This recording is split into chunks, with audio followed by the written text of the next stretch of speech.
Welcome back. آغاز میں بات کریں گے سویلینز کے ملٹری ٹرائل کے خلاف کیس کی سپریم کورٹ میں سماعت، ملزمان کو اپیل کا حق ملے گا یا نہیں، حکومت نے غور کے لیے مہلت مانگ لی ہے۔ اٹارنی جنرل نے کہا کہ اس معاملے پر بہت محتاط رہ کر غور کی ضرورت ہے۔ راجہ محسن اعجاز ہمارے ساتھ موجود ہیں، ان سے مزید جانیں گے، اپڈیٹ کیجیے گا۔ دیکھیے، سویلینز کے ملٹری کورٹس میں ٹرائل سے متعلق کیس کی سماعت کو غیر معینہ مدت تک ملتوی کر دیا گیا ہے۔ آج اٹارنی جنرل آف پاکستان نے ایک دفعہ پھر عدالت میں حکومتی موقف پیش کیا اس کیس سے متعلق اور اپنے تفصیلی دلائل دیے، اور اپیل کے حق سے متعلق سپریم کورٹ آف پاکستان سے ایک دفعہ پھر مہلت مانگ لی گئی ہے، اور اٹارنی جنرل آف پاکستان نے ملزمان کو اپیل کا حق ملے گا یا نہیں اس سے متعلق انہوں نے عدالت سے کہا ہے کہ انہیں 1 ماہ کا وقت دیا جائے، اور عدالت کی جانب سے یہ کہا گیا اس استدعا پر کہ عدالت اس استدعا پر غور کرے گی اور اس کے بعد اپنے تحریری حکم نامے میں جو بھی ہوا اس کا جو ہے وہ اس حوالے سے لکھ دے گی۔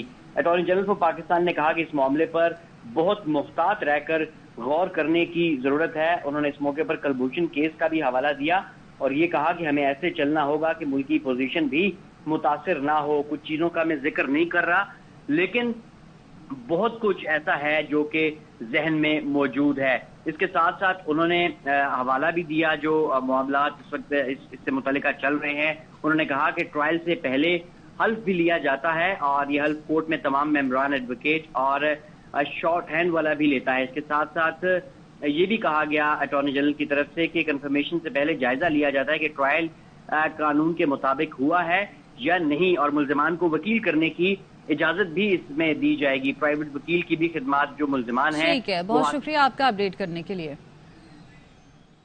سندھ اسمبلی کا اجلاس جاری ہے، شرجیل میمن اظہار خیال کریں۔ کوئی آنے نہیں دی، ملک کے خلاف کبھی خدا نہ خواستہ جب لوگ وزیر اعظم ہوتے ہیں، صدر ہوتے ہیں، بہت زیادہ راز سینے میں ہوتے ہیں قوم کے لیے، قوم کے امپورٹنٹ چیز، کبھی زندگی میں کوئی ایک الفاظ ان کے منہ پہ نہیں نکلا، لیکن اس شخص نے، اس پولیٹیکل پارٹی نے جس طریقے سے ملک کو بدنام کرنے کی کوشش کی، ملک کے لوگوں کو بیوقوف بنانے کی کوشش کی، اور انٹرنیشنلی ہمیں آئسولیشن میں ڈالنے کی کوشش کی گئی۔ آپ دیکھیں جب آئی ایم ایف کی بات آئی تو ان کے وزراء چلا کے کہہ رہے تھے کہ جی اگر ہماری حکومت آئی تو ہم آئی ایم ایف کو کیس معاہدے کو نہیں مانیں گے۔ کتنا نقصان پہنچانے کی کوشش کی۔ آج اگر پولیٹیکلی کوشش کی کہ انسٹیبلٹی ہو، کوشش کی کہ اکانومک انسٹیبلٹی ہو، تو اس میں اس شخص کا کردار تھا، لیکن سر میں سمجھتا ہوں کہ ہر چیز ایکسپوز ہوتی جا رہی ہے۔ سائفر کے معاملے میں بھی ہمارا موقف پہلے دن سے یہی تھا، یہ شخص جھوٹ بول رہا ہے، یہ ہو شاہ محمود قریشی ہو، ان سب نے مل کر اس قوم کے نہایت نازک ترین جو آپ انڈر اوتھ ہوتے ہو کہ ملک کے اہم ترین باتوں پہ کبھی آپ نے پبلکلی ڈسکس نہیں کرنا چاہیے، آپ نے کھل کے ان لوگوں نے ملک کے قانون کو توڑا ہے، ان لوگوں نے کھل کے ملک کے سالمیت کو داؤ پہ لگایا ہے۔ میں سمجھتا ہوں کہ سخت سے سخت جو ہے قانونی کارروائی اس جیسے لوگوں کے خلاف ہونی چاہیے۔ Thank you very much.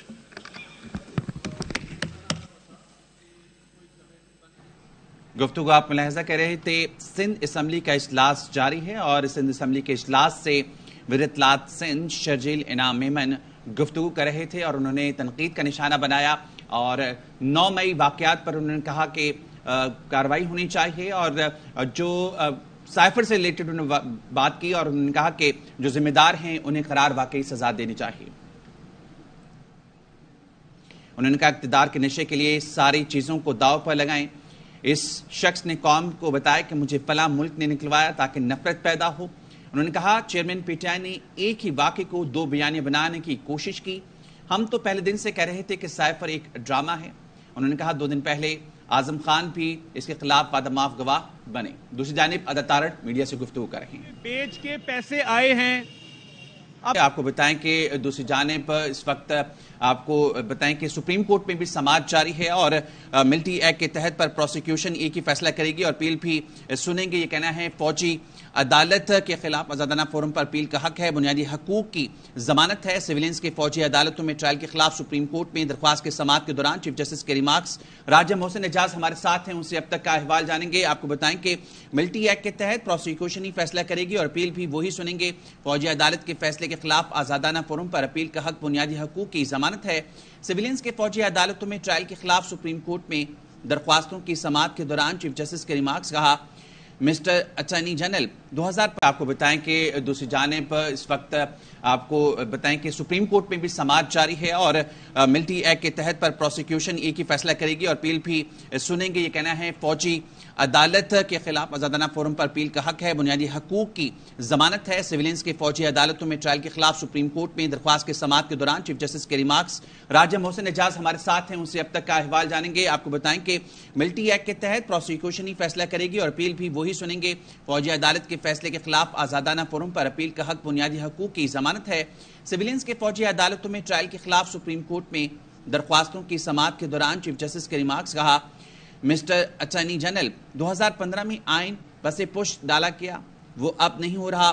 عدلیہ کی آزادی کو سپریم کورٹ بنیادی حقوق قرار دے چکی ہے. ہم سب کچھ ٹرائل کورٹ پر نہیں چھوڑ سکتے. عدلیہ کی آزادی انصاف کی بنیاد ہے. سماعت جاری ہے سپریم کورٹ آف پاکستان میں.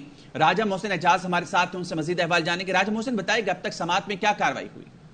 دیکھیے, سماعت میں ایک دفعہ پھر حکومت کی طرف سے اٹارنی جنرل آف پاکستان نے مزید مہلت مانگ لی ہے اور یہ مہلت اس سلسلے میں مانگی گئی ہے کہ کیا یہ جو ملزمان ہیں جو ملٹری ٹرائل فیس کر رہے ہیں کیا انہیں اپیل کا حق ملے گا یا نہیں. اور اس سلسلے میں اٹارنی جنرل نے 1 ماہ کی مزید مہلت مانگی ہے اور اس کے بعد سپریم کورٹ آف پاکستان نے اس کیس کی سماعت کو غیر معینہ مدت تک ملتوی کرتے ہوئے یہ ریمارکس دیے کہ 1 ماہ کی مہلت طلب کرنے پر بینچ مشاورت کرے گا اور آئندہ کی جو بھی تاریخ ہوگی وہ مشاورت کے بعد اپنے حکم نامے میں شامل کر دیں گے. اس کے ساتھ ساتھ اٹارنی جنرل آف پاکستان نے آج اپیل سے متعلق اپنے دلائل بھی دیے اور اس میں انہوں نے کہا کہ ٹرائل سے پہلے حلف بھی لیا جاتا ہے. یہ حلف کورٹ میں تمام ایڈوکیٹس اور شارٹ ہینڈ والا بھی لیتا ہے اور اس کے ساتھ ساتھ جو ملزمان کو سزا سنانے کے بعد کنفرمیشن کا مرحلہ بھی آتا ہے. کنفرمیشن سے پہلے جائزہ لیا جاتا ہے کہ یہ جو ٹرائل ہے یہ قانون کے مطابق ہوا یا نہیں. اس کے ساتھ ساتھ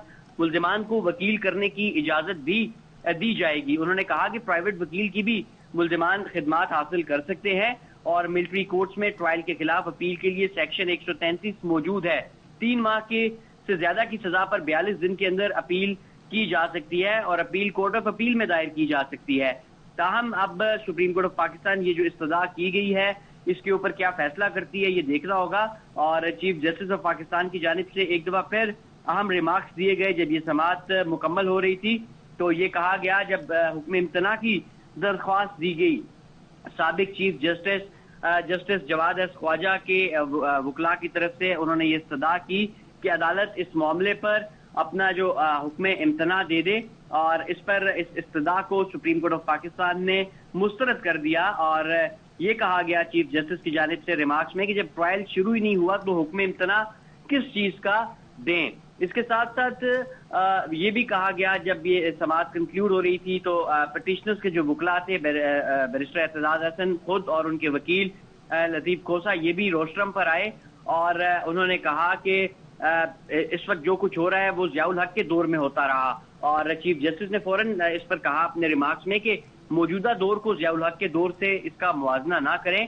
اگر ویسی مارشل لا کی سی صورتحال ہوئی تو پھر ہم مداخلت کریں گے. اور اس کے ساتھ ساتھ بیرسٹر اعتزاز حسن نے کہا کہ حکومت ان 6 بہادر ججز کے متفقہ فیصلے سے خوفزدہ ہے. اور چیف جسٹس نے ایک دفعہ پھر اپنے ریمارکس دہرائے اور کہا کہ سپریم کورٹ کو آگاہ کیے بغیر ملزمان کا ٹرائل شروع نہیں ہوگا. لطیف کھوسا کا کہنا تھا کہ اٹارنی جنرل بہت ماہرانہ طریقے سے کیس لے کر آگے چل رہے ہیں لیکن وہ یہ نہیں بتا رہے کہ کس بدترین طریقے سے اس وقت ملزمان کو رکھا گیا ہے. اور یہ اس کے ساتھ ساتھ انہوں نے یہ بھی کہا کہ ٹرائل کے لیے قانون میں ترمیم کر کے عدالتیں کیوں نہیں بنا دیتے اور ضیاء الحق کے وقت سے ملٹری ٹرائل ہو رہے ہیں. چیف جسٹس نے کہا کہ یہ وہ دور نہیں ہے, نہ ہی مارشل لا لگا ہوا ہے. اگر ویسی صورتحال ہوئی تو پھر سپریم کورٹ آف پاکستان پر مداخلت کرے گی. اور اب اس کیس کی سماعت کو غیر معینہ مدت تک سماعت غیر معینہ مدت کے لیے ملتوی کر دی گئی ہے. راجہ محسن اعجاز بہت شکریہ تفصیل آگاہ کرنے کے لیے. وزیر اعظم کے معاون خصوصی عطا طاہر اسلام آباد میں میڈیا سے گفتگو کر رہے ہیں. جرا نہیں کر سکتا, میری فیملی نے آنا ہے, لیکن جیسا ہم نے کہا آپ جرا مکمل کریں. جرا جو ہے وہ 1 ہفتے چلتی ہے, تو اب آج کیوں بتیت ہے کہ آج جرا مکمل کی جائے. پہلی بات تو یہ ہے کہ اگر آپ نے پتہ نہیں کیس کو کب سے فالو شروع کرنا کیا, ایک کمپلیننٹ مسلم لیگ نون تھی الیکشن کمیشن کے اندر, محسن شاہ نواز رانجھا صاحب, علی گوہر بلوچ صاحب اور ہمارے دیگر ممبران نے ایک سپیکر کو ریفرنس موو کیا تھا جہاں سے یہ معاملہ چلا اور الیکشن کمیشن کو گیا. الیکشن کمیشن میں مسلم لیگ نون کے وکیل خالد اسحاق نے یہ کیس آرگیو کیا. اور دیکھیے آپ اگر چاہتے ہیں اس کو 6 سال چلانا جس طرح فورن فنڈنگ چلا ہے تو چلا لیں, مگر جرا ادھوری چھوڑ کے یہ کہنا میرا بیٹا امریکہ سے آ رہا ہے, یہ تو کوئی وجہ نہیں ہے نا. ہمارے بھی سب کے کوئی نہ کوئی فیملی کمٹمنٹ ہوتی ہیں. آپ ڈیوٹی پہ کہہ دیں اپنے چینل کو جی میرے بچے آ رہے ہیں, میں ادھر کھڑا نہیں ہو سکتا, کسی اور رپورٹر کو آپ بھیج دیں, یہ مناسب نہیں ہے. ٹرائل 1 سال سے چل رہا ہے, چھوٹا ٹرائل ہے, 2 گواہ ہیں. پاکستان کی تاریخ میں احمد کا, شفیق کا, بوٹے کا مجھے کیس دکھا دیں جو 1 سال چلا ہو 2 گواہوں کے باوجود. یہ طاقتور آدمی 1 سال چل ہوتی ہیں. آپ ڈیوٹی پہ کہہ دیں اپنے چینل کو جی میرے بچے آ رہے ہیں, میں ادھر کھڑا نہیں ہو سکتا, کسی اور رپورٹر کو آپ بھیج دیں, یہ مناسب نہیں ہے. وقت ایک بریک کا, ہمارے ساتھ رہیے.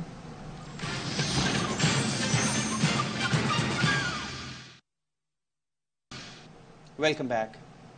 لاہور کی انسداد دہشت گردی عدالت میں 9 مئی کے مقدمات کی سماعت ہوئی. جے آئی ٹی نے چیئرمین پی ٹی آئی کو قصوروار قرار دے دیا. پولیس کی جانب سے تفتیش مکمل کر لی گئی. انسداد دہشت گردی عدالت لاہور جناح ہاؤس سمیت 5 مقدمات میں چیئرمین پی ٹی آئی کی 5 مقدمات میں عبوری ضمانتوں پر سماعت ہوئی. اسپیشل پروسیکیوٹر فرحاد علی شاہ نے بتایا پولیس نے چیئرمین پی ٹی آئی سے تفتیش مکمل کر لی. چیئرمین پی ٹی آئی تفتیش میں قصوروار پائے گئے. ڈیوٹی جج نے عبوری ضمانتوں میں 8 اگست تک توسیع کر دی. عدالت نے وکلاء کو دلائل کے لیے آئندہ سماعت پر طلب کر لیا.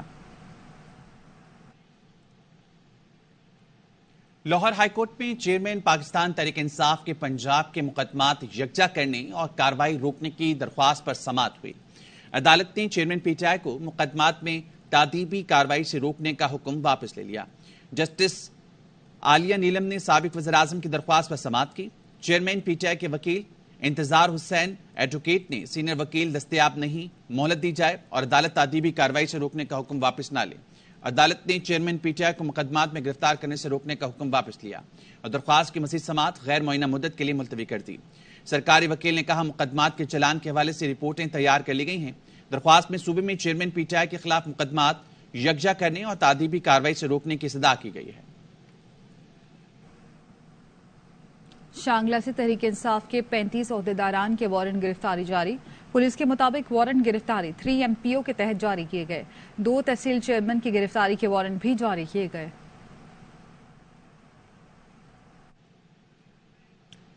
وزیر دفاع خواجہ آصف کہتے ہیں آئندہ وزیراعظم نواز شریف ہوں گے. چاہتا ہوں نواز شریف واپس آ جائیں, عدلیہ سے بھی ریلیف ملے. شہباز شریف بڑے بھائی کے تابعدار ہیں. پروگرام آف دی ریکارڈ میں کہا نہیں سمجھتا کبھی نواز شریف کے نام پر کاٹا لگا.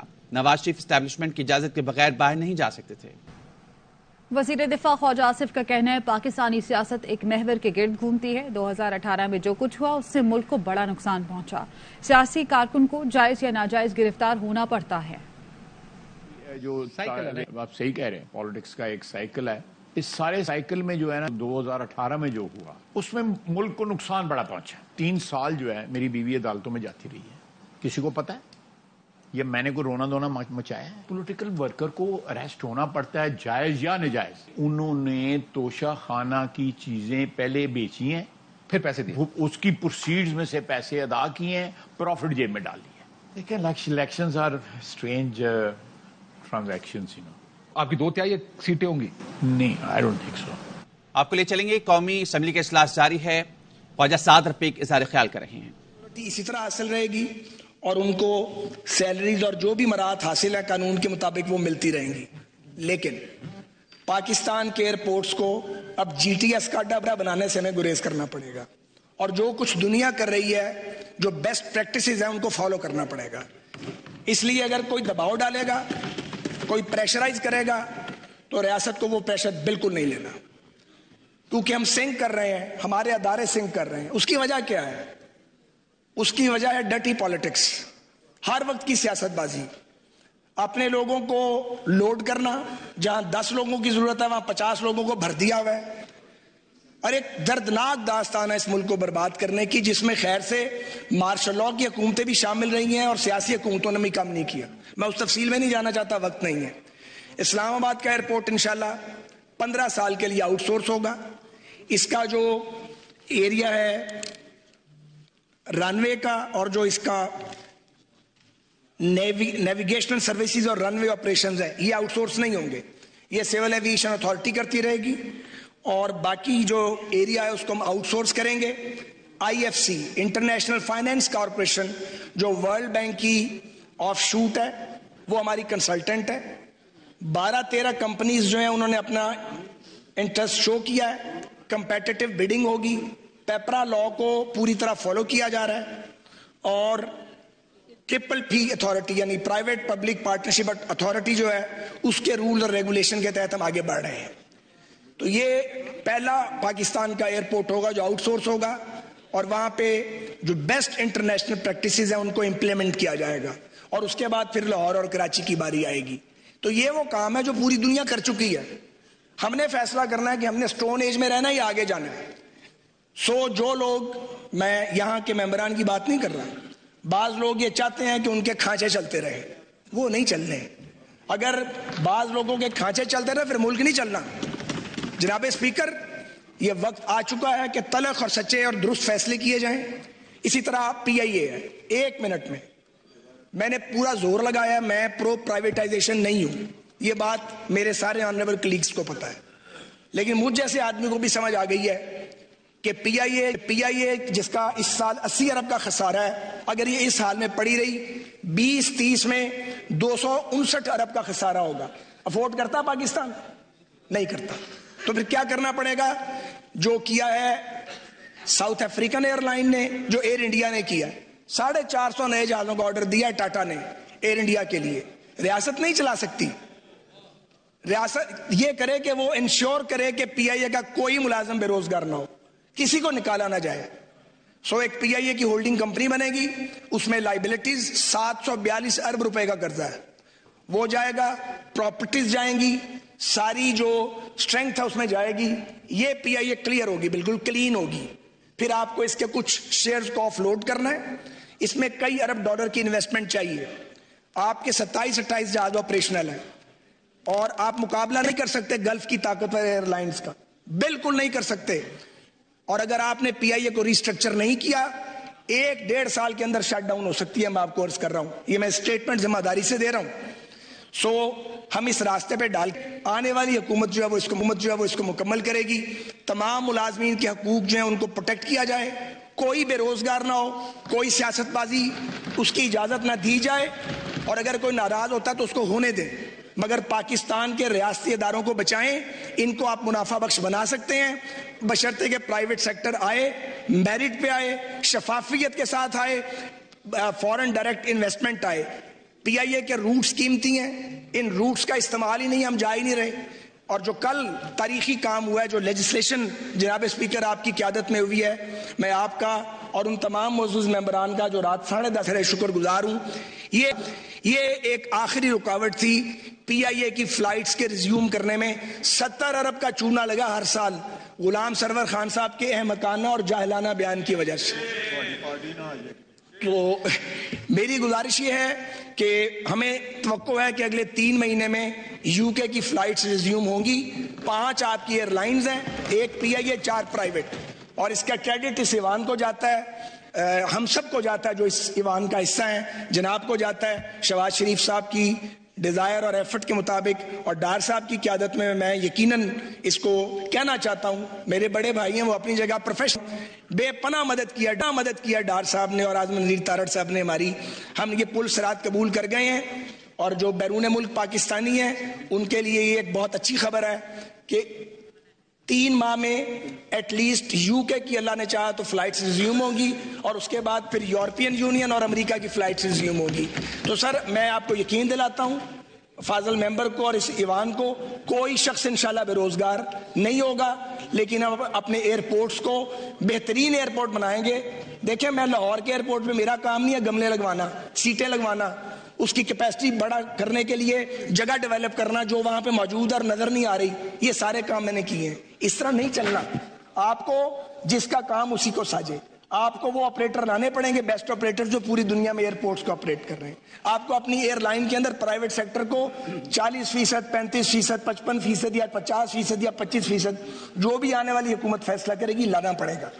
اسی طرح ریلویز کے ریگولیٹر آپ رہیں، مگر میں نے ریلوے کو کہا ہے کہ آپ وہ پرائیویٹائز نہیں ہو سکتی، کیونکہ ریلوے ایک بالکل ڈیفرنٹ سائنس ہے. ایک جملہ اس میں بھی آپ کو جو پروڈکشن یونٹس ہیں ہمارے ان میں، اور وہ سارے لاس میکنگ ہیں، ان کو اگر آپ نے پروفٹ میں لانا ہے تو آپ کو جو صنعت کار ہیں ان کو شفافیت کے ساتھ لانا پڑے گا تاکہ وہ وہاں پہ انویسٹمنٹ کریں اور پروڈکشن میں امپروومنٹ اور آمدنی ہو. شکریہ.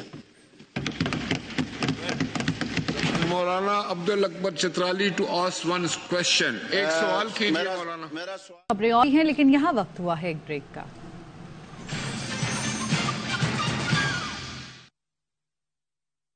حقدار قومی اسمبلی میں اظہار خیال کریں. اور جو لیٹر آف انٹینٹ ہوگا جو پاکستان کے بہاف پہ میں ایز وزیر خزانہ اور گورنر اسٹیٹ بینک سائن کریں گے، میں اس کو اس ہاؤس میں کاپیز پلیس کروں گا تاکہ ہمارا کوئی بھی ساتھی اگر اس کو دیکھنا چاہے، پڑھنا چاہے تو پڑھ سکے. یہ پریکٹس میں سمجھتا ہوں کہ شفافیت اس کو ڈیمانڈ کرتی ہے کہ جو بھی اس طرح کے امپورٹنٹ ڈیولپمنٹس ہوں ملک میں وہ اپنے ساتھیوں کے ساتھ پارلیمنٹ میں اس کو شیئر کرنا چاہیے. اور یہ میں پہلی دفعہ نہیں جناب اسپیکر یہ کام کر رہا ہوں، یہ الحمدللہ پہلی دفعہ جو میں نے ان سے ڈیل کیا. 98 جو ایٹمی دھماکے ہوئے اور اس کے بعد 8 مہینے IMF کا پروگرام سسپینڈ ہوا، اس کے بعد جب ہم نے پروگرام ریوائیو کیا تو 1 جنوری 1999 کو مجھے یاد ہے کہ میں نے وہ ڈاکومنٹ جو ہیں وہ منسٹری آف فائنانس کی ویب سائٹ پہ ڈلوائی تاکہ جس نے دیکھنا ہے، قوم نے دیکھنا ہے، وہ پڑھ لے. تو میں نے چونکہ وعدہ کیا تھا، ایک تو میں 3 ڈاکومنٹ جو اس حوالے سے ہیں. لیٹر آف انٹینٹ جو ہے وہ 30 جون کو سائن ہوا. تھوڑی سی بیک گراؤنڈ ابھی عرض کرتا ہوں. اور جو دوسری ڈاکومنٹ مین ہوتی ہے جب بھی ایسے ارینجمنٹ ہوتے ہیں تو اس کو جو ہے memorandum of economic and financial policies کا نام دیا جاتا ہے. اور ایک اور امپورٹنٹ اس کے ساتھ اٹیچمنٹ ہوتی ہے ٹیکنیکل میمورینڈم انڈرسٹینڈنگ. یہ آپ کی اجازت سے جناب اسپیکر تینوں ڈاکومنٹس کی ایک کاپی میں لائبریری میں پلیس کرنے کی درخواست کروں گا تاکہ کسی کالیگ کو پڑھنا ہو، دیکھنا ہو اور اس کو استعمال کرنا ہو تو کر سکیں. تو آپ کی اجازت ہے میں یہ سیکریٹریٹ میں یہ ڈاکومنٹ دے رہی ہے 30 جون کو، جیسے میں نے عرض کیا یہ میں سیکرٹری صاحب کو بھجوا رہا ہوں. جی فائنانس منسٹر. دوسری میں عرض کروں گا کہ یہ تھوڑی سی میں بیک گراؤنڈ بتا دوں، چونکہ آپ کو یاد ہوگا کہ بائنڈنگ اپ جب ہم نے کی تھی بجٹ میں، اور سب کا میں ایک دفعہ پھر دل کی گہرائیوں سے مشکور ہوں کہ سب نے بڑی اس وقت یعنی محنت کے ساتھ اور جافشانی کے ساتھ اس پروسیس کو بڑی اچھے انداز میں مکمل کیا. ٹریری بینچز بھی اور اپوزیشن نے بھی اپنا جو کردار ادا کیا، کٹ موشن وغیرہ. تو اس وقت ان دنوں میں آپ کو یاد ہوگا کہ ہمارا 9th ریویو کی بات ہو رہی تھی. یہ 9th ریویو جناب اسپیکر یہ نومبر میں ڈیو تھا، نومبر 2022 فرسٹ ویک میں. اور جو 8th ریویو تھا وہ اس میں لکھا گیا تھا کہ 9th review first week of November میں ہوگا، 10th review first week of February میں ہوگا، اور 11th review first week of May میں ہوگا. اس تینوں کی جو رفلی جو اماؤنٹ تھا وہ قریباً $2.5 بلین کے قریب تھا. یعنی لیکن ہم اب اس نہج پہ پہنچ چکے تھے کیونکہ یہ 2019 کو پروگرام شروع ہوا تھا اور یہ 2022 پہ ختم ہو جانا چاہیے تھا. جیسے 20, 13, 16 کا پروگرام تھا. یہ 12 ریویو ہوتے ہیں جنرلی، 11 یا 12 تو 3 سال میں ختم ہو. لیکن چونکہ پاکستان بیچ میں سسپینڈ پروگرام ہوا، کچھ اپنے ساورن کمٹمنٹ جو ہے پچھلی حکومت نے اس کو انڈو کر دیا، نہ کچھ کی تھی اس کو ریورس کر دیا، تو کریڈیبلٹی پاکستان کا بہت بڑا گیپ آیا، جس کی وجہ سے ہمیں بہت یہ مشکل فیز 9th ریویو ہمارا چلا. اور مجھے یاد ہے کہ اکتوبر مڈل میں 2022 میں جب میں اینول میٹنگ سے اٹینڈ کی، میں اس کو انوائٹ کیا کہ جی آپ فرسٹ ویک اور نومبر میں آئیں اور مہربانی کر کے آپ ریویو شروع کریں، کیونکہ ہماری ہر چیز ان آرڈر تھی.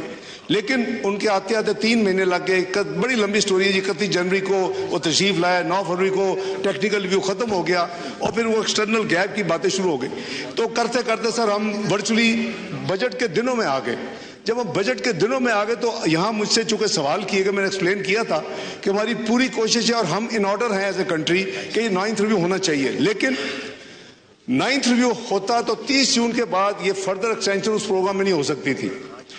اس وجہ سے ہمیں قریباً $1.1 بلین تو مل جاتا، لیکن جو 1.4 بلین 10ویں اور 11ویں ریویو کا تھا وہ لیپس ہو جاتا، وہ ختم ہو جاتا. تو جب ساتھ ساتھ بجٹ چل رہا تھا اور چونکہ واشنگٹن شام میں کھلتا ہے ہمارے پاکستان ٹائم کے، تو پھر ہم جا کے یہاں سے منسٹری آف فائنانس میں ان کے ساتھ انگیج ہوتے تھے.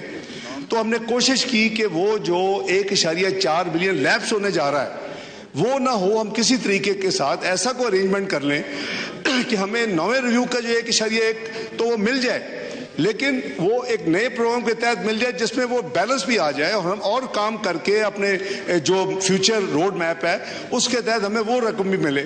میں نے کوشش کی کہ وہ اس کا سائز جو ہے 2.5 بلین کی بجائے 3.5 ہو جائے، لیکن ایونچولی وہ 3 بلین پہ ہمارا آپس میں انڈرسٹینڈنگ ہو گئی IMF کے ساتھ. اور 3 بلین کے ساتھ ان کا خیال تھا کہ 12 مہینے کا سے 12 سے 15 مہینے کا ہو، لیکن ہم نے صرف 9 مہینے کا رکھا. 9 مہینے کا اس لیے رکھا کہ قریباً اس وقت 1.5 سے 1.25 مہینے تھے اپنا اس حکومت کے پاس. 3 مہینے رفلی الیکشن کے لگا لے، 4.5 پونے 5 اور 1-2 مہینے نئی حکومت کو آ کے، تاکہ نئی حکومت آئے تو اس وقت تک یہ پروگرام ختم ہو چکا ہو اور جنرل الیکشنز کے بعد وہ اپنا انڈیپینڈنٹ فیصلہ کرے اور جو بھی اس کا جو فیصلہ ہوگا ملکی مفاد میں وہ ان کا حق ہے، ان کو کرنے دیا جائے. تو جناب اسپیکر الحمدللہ ہم نے بالکل این جب بجٹ پاس ہو گیا، آپ کو یاد ہوگا ہم نے ایک وائنڈنگ اپ میں کچھ ٹیکس میئرز لیے اور میں نے ایکسپلین کیا کہ اس کی وجہ کیا ہے. 215 بلین کے جو فسکل میئرز تھے کہ وہ ہماری بات ان سے فائنل ہو گئی ہے، جو نیگوشیٹڈ ہے. اماؤنٹ تو بہت ان کی سوچ بہت بڑی تھی، اس سے شاید 3 گنا تھی، لیکن ہم نے 215 بلین کے وہ فسکل میئرز لیے، بائنڈنگ آف اسپیچ یہاں پیش کیے اور 85 بلین کا ہم نے اپنے اخراجات کم کیے، ایکسپینڈیچر کٹ کیے. 300 بلین کا ہم نے جو لیے. سر اس کے نتیجے میں جب بجٹ پاس ہو گیا تو ایونچولی ہمیں پھر الحمدللہ یہ جو ہماری understanding the staff level agreement اس کے ساتھ ہمیں اسٹینڈ بائی اگریمنٹ کی ہم نے 9 مہینے کا طے کیا 3 بلین. اور بورڈ کا انہوں نے اندیا دیا کہ 12 جولائی کو ہم بورڈ کریں گے اور اگر بورڈ میں یہ اپروو ہو جاتا ہے تو پھر ہم آپ کو جو پہلی قسط جو میں کہا 9ویں ریویو کے حوالے سے ملنی تھی وہ ہمیں 1.2 بلین اسٹیٹ اوے دیں گے.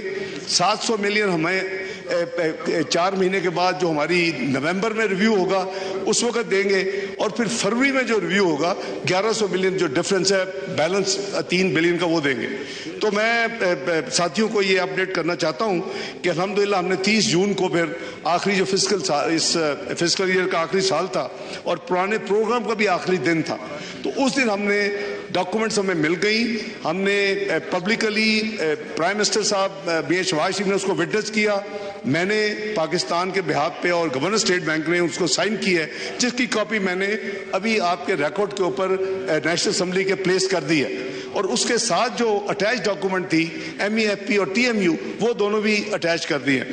ہیونگ سیڈ دیٹ جناب اسپیکر، اس دوران ہمیں الحمدللہ بٹوین 30 جون اور 12 جولائی ہمیں UAE، آپ کو یاد ہوگا کہ 7th 8th ریویو پر انہوں نے کمٹمنٹ کی تھی ہم بائی لیٹرل سپورٹ کریں گے $1 بلین کی، اور پھر سعودی عربیہ نے $2 بلین کی تھی لیکن وہ مٹیریلائز نہیں ہوئی تھی. 9ویں ریویو میں بھی انہوں نے ان کو یہ کمٹمنٹ کی، پھر ہم نے فالو اپ کیا، پرائم منسٹر صاحب نے خود بھی فالو اپ کیا، میں نے بھی فالو اپ کیا الحمدللہ، اور ہمیں وہ دونوں پیمنٹ موصول ہو گئی اسٹیٹ بینک میں. یہ جو 12 جولائی کو الحمدللہ بورڈ جو تھا اس نے فائنلی اس کو اپروو کیا اور اس کے بعد یہ جو پہلی 9ویں ریویو کے رفلی ایکولنٹ 100 ملین زیادہ ہے، 1.1 کی بجائے 1.2 بلین 1.19 ٹو بی پرسائز، تو یہ پاکستان کو مل گئی. اور اس سے ہم نے اپنے جو فارکس ایکسچینج ریزروز ہیں اس میں ہم نے کافی اس میں جو ہم مینجمنٹ کر رہے تھے اور جو میں نے اس ہاؤس میں عرض کی تھی کہ جب یہ نئی حکومت آئی تھی اس وقت رفلی یہ اسٹیٹ بینک کے پاس کوئی 9.6 بلین ڈالرز تھے اور جو بینکس تھے اس کے پاس قریب 5 بلین ڈالرز تھے کمرشل بینکس. تو ملکی ذخائر جو تھے وہ قریباً 14 بلین کے قریب تھے.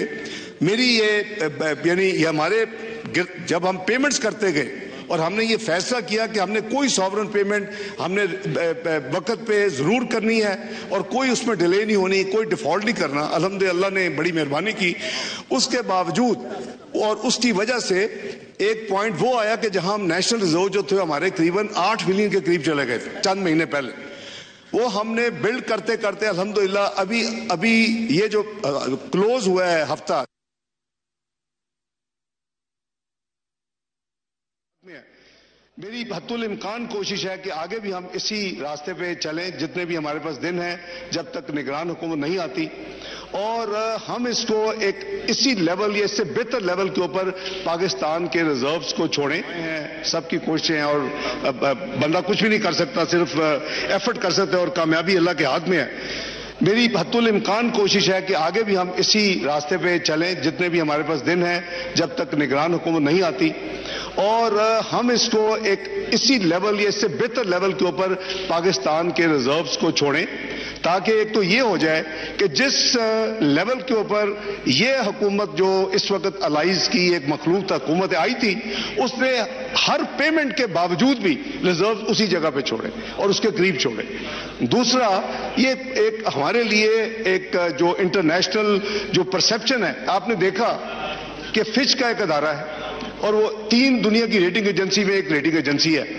آپ کو یاد ہوگا، میرا خیال ہے شاید میں نے یہیں دیا تھا بیان یا ویسے دیا تھا، اپریل کے اینڈ میں انہوں نے بیان دیا کہ مئی اور جون میں پاکستان نے $3.7 ارب واپس کرنے ہیں، انٹرنیشنل کمٹمنٹس اور ساورن کمٹمنٹس۔ ان کا تو ریزرو بھی $3.7 بلین ہے۔ وہ نروس ہو جاتی جی مارکیٹس، اور اتنا بڑا وہ ایک بہت بڑا بیان تھا جی، ایک ریٹنگ ایجنسی نے دے دیا۔ اس پہ میں نے فوری ریئیکٹ کیا کہ بھئی ہماری ایک ایک پیمنٹ مئی اور 30 جون تک ارینجڈ ہے، تو کسی کو یہ غلط فہمی نہیں ہونی چاہیے کہ ہم یہ پیمنٹس کریں گے تو ہمارا ریزرو جو ہے 0 پہ چلا جائے گا۔ تو اللہ کا شکر ہے ہم نے وہ پیمنٹس بھی کی، اور آج میں سمجھتا ہوں کہ اللہ تعالیٰ کا جتنا سجدہ شکر ادا کریں کم ہے۔ جناب اسپیکر، اس کے علاوہ میں عرض کروں کہ ہماری یہ بھی کوشش ہے کہ ایسی پالیسیز ہم کم از کم جو ہم نے شروع کی ہیں، اس پہ آنے والے وقت میں جو مہنگائی کا طوفان ہے اس کو تھمنا چاہیے، اس کو نیچے جانا چاہیے۔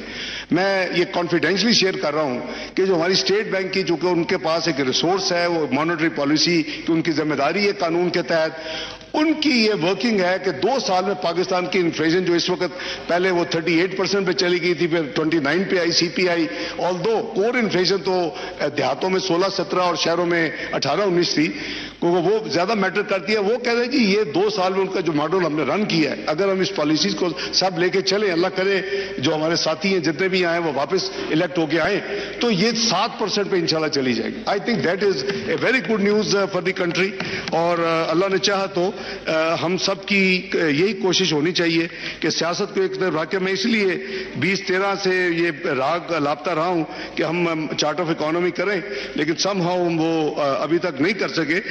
اس کے ساتھ ساتھ جناب اسپیکر، میں ایک تیسری چیز بڑی ضروری اور آخری چیز عرض کرنا چاہتا ہوں، وہ یہ ہے کہ چونکہ ایک افواہ چلی اور میں نے قریباً درجن اخباروں میں پچھلے چند روز میں پڑھا، IMF معاہدہ سخت شرائط جاری، زراعت اور تعمیرات پر ٹیکس لگایا جائے گا۔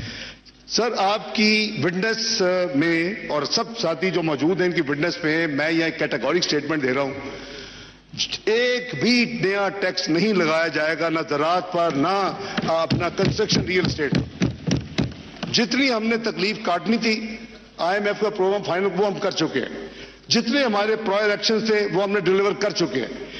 ایک یہ میں سمجھتا ہوں کہ یہ بہت ہی سیریس غلط فہمی کا نتیجہ ہے، اور یہ ایک آدھ چھپتا تو میں کہتا شاید کسی کو مس انڈرسٹینڈنگ ہوئی ہے، یہ قریباً درجن، اور اس میں زرعی کمیونٹی میں زراعت کے جو لوگ ہیں جو دیہاتوں میں ہیں ان میں ایک تشویش کی لہر دوڑ گئی ہے کہ یہ پتہ نہیں کیا ہونے لگا ہے۔ سر انشاءاللہ جیسے میں نے عرض کیا ڈاکومنٹس موجود ہیں، اس میں تمام فیوچر کمٹمنٹس موجود ہیں، اور میں جیسے کہا پرائر ایکشن ہم نے کر لیے، بائنڈنگ آف اسپیچ کے ذریعے فسکل میئرز لے لیے، ایک پیسے کا جو ہے جو ان کے اوپر مزید بوجھ نہیں ڈالا جائے گا، چاہے وہ ریئل اسٹیٹ کا شعبہ ہو یا وہ آپ کا زراعت کا شعبہ ہو۔ تو اس کے علاوہ سر میں صرف یہ گزارش کروں گا کہ اگر ہمارے ساتھیوں میں کسی کو بھی اس حوالے سے کوئی کلیریفیکیشن چاہیے ہو، کوئی مجھ سے کوئی انفارمیشن چاہیے ہو، میں حاضر ہوں، اور میں آپ کی اجازت سے میں یہ بھی شیئر کر دوں کہ منسٹری آف فائنانس کو میں کلیئر ڈائریکشن میں نے دی ہے کہ ایک دفعہ میں نے جو وعدہ پورا کیا تھا اسمبلی کے فلور پہ رکھنے کا اپنے ساتھیوں کے، اس کے بعد آپ اپنی ویب سائٹ پہ ڈالیں، جو میں نے 99 میں شروع کام کیا تھا، آج رات 12 بجے سے پہلے یہ ڈاکومنٹ تینوں ویب سائٹ پہ ہوں گے منسٹری آف فائنانس کے، any body can access. Thank you very much جناب اسپیکر۔